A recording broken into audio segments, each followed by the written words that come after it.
大家好，我是魔法创作室，欢迎大家收看我的视频。将牙膏挤入白醋中，没想到效果如此显著，10个家庭中9个都能用得上。赶紧跟着视频来了解一下吧。说到白醋，几乎家家户户都有，它是一种非常常见的调味品，也是厨房里的常客。我们家平时在拍黄瓜时会用到白醋。但其实白醋不仅仅是一种调味品，它在家中还有许多神奇的用途，可以解决不少大烦恼。白醋一般分为袋装和瓶装，实际上它们之间并没有太大差别，主要是瓶装的价格较高，而袋装则相对便宜。除了白醋，牙膏大家也非常熟悉，它是我们日常生活中必不可少的用品，主要用于护理和清洁牙齿，保持口腔卫生。市面上的牙膏种类繁多，但今天我们需要用到的，只需选择最便宜、最普通的牙膏即可。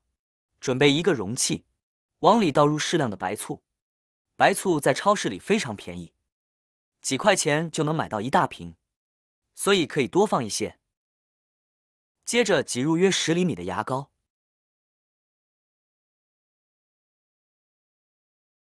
然后加入少许食盐，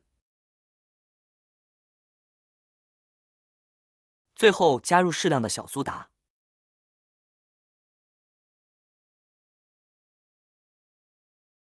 将所有材料搅拌均匀，使其充分混合。白醋具有很好的软化油污的作用，而牙膏和小苏打则具备出色的清洁效果。食盐则可以消毒杀菌。充分搅拌后，我们自制的清洁液就完成了。这时它会产生丰富的泡沫，更加方便使用。那么这款清洁液究竟有什么作用呢？一起往下看。妙用1：清洗锅底。在烹饪美食的过程中，难免会遇到一些小状况，比如锅底烧糊了。面对这种情况，很多人往往选择使用钢丝球来擦洗，但这种做法常常会损害锅的表面，降低其使用寿命。今天我要教你一个简单的方法，解决锅底烧糊的问题。别再用钢丝球了，只需使用刚刚配置好的溶液，倒入少许，刚好没过锅底表面，然后就这样让它浸润10分钟。时间到后，我们先用百洁布轻轻擦拭即可，这样污渍就轻松脱落了。醋的脱垢作用和小苏打的磨蚀作用也能协同发挥，加上牙膏的抛光作用，分分钟让锅底重现光洁。在清洗锅底时，最忌讳使用钢丝球，因为在擦洗过程中，钢丝球容易划伤锅的表面，特别是对于涂层锅、不粘锅甚至铁锅来说，这些划痕可能导致涂层破损或铁锅生锈。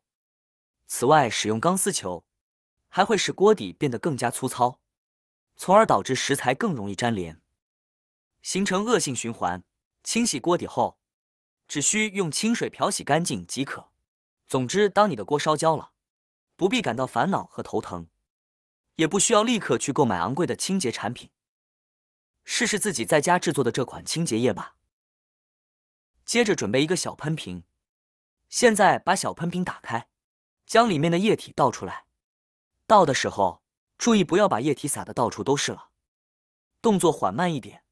全部倒进来后，我们将喷头拧紧，抓住喷头处，再摇晃几下。那么到底有什么作用呢？妙用2：灶台可谓是厨房中的油烟重地，炒菜时油渍常常溅得到处都是，成为重灾区。我们每天都需要使用灶台，因此也要注意它的清洁。如果长时间不清理，油污就容易在灶台上积累，形成厚重的污垢，清洁起来非常费时。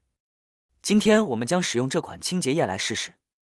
首先喷洒一些清洁液在灶台上，让它静置1分钟。静置后，用抹布轻轻一擦，大家可以看到，灶台瞬间光亮如新，油渍也消失得无影无踪，还留下了一股清香的味道。妙用3：清洁墙砖。现在家里的墙壁大多是瓷砖，时间一久，墙壁上就会出现一些污垢，看起来特别不美观。这时我们可以将清洁液喷在有污点的地方，再用纸巾擦拭一下，效果立刻显现，墙壁变得干干净净，效果真是太好了。其实不仅仅是瓷砖，卧室里的腻子粉墙壁同样可以用这个方法来清洁痕迹，只需喷洒清洁液并轻轻擦拭，墙壁就会焕然一新。妙用4：清洁手机。我们的手机上常常非常脏，布满了手指印和细菌。为了清洁手机，我们可以在手机上喷洒一些清洁液，然后用纸巾轻轻擦拭。牙膏在这里起到摩擦剂的作用，而白醋则能轻松去除手机上的异味。只需轻轻一喷，再用纸巾擦拭，手机不仅会去除异味，还能变得更加光亮。这样简单的方法，让你的手机焕然一新。妙用5：把我们刚才调配好的清洁液喷洒在洗碗池里。除了洗碗池，洗手池同样可以使用。洗碗池通常用来清洗碗筷和炒菜用的锅，里面常常会积累许多油渍和污垢。长时间不清洗，洗碗池就会变得非常脏，还会失去原有的光泽。这个时候，我们可以用自己调配的清洁液，轻松快速地解决这个问题。喷洒好我们调制的清洁液之后，再用一块抹布，就能轻轻松松地将上面的污渍、油垢清除掉。刷洗过后，然后用温水再将水池清洗一遍。这里一定要用温水，千万不要用冷水。温水有利于油垢的溶解，并且可以把水池清洗得更加干净。接着再找一块干净、没有水分的毛巾，将洗碗池内的水分擦干。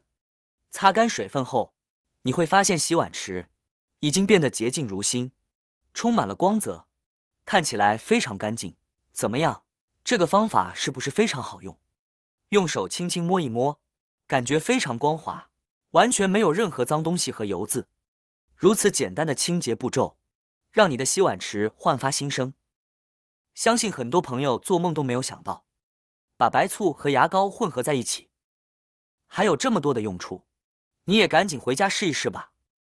好啦，今天的视频内容呢就分享完了。喜欢我的视频的朋友们，记得点赞、转发、分享哦。希望可以帮助到更多的朋友。或许你有更多更实用的小技巧，欢迎评论区留言分享哦。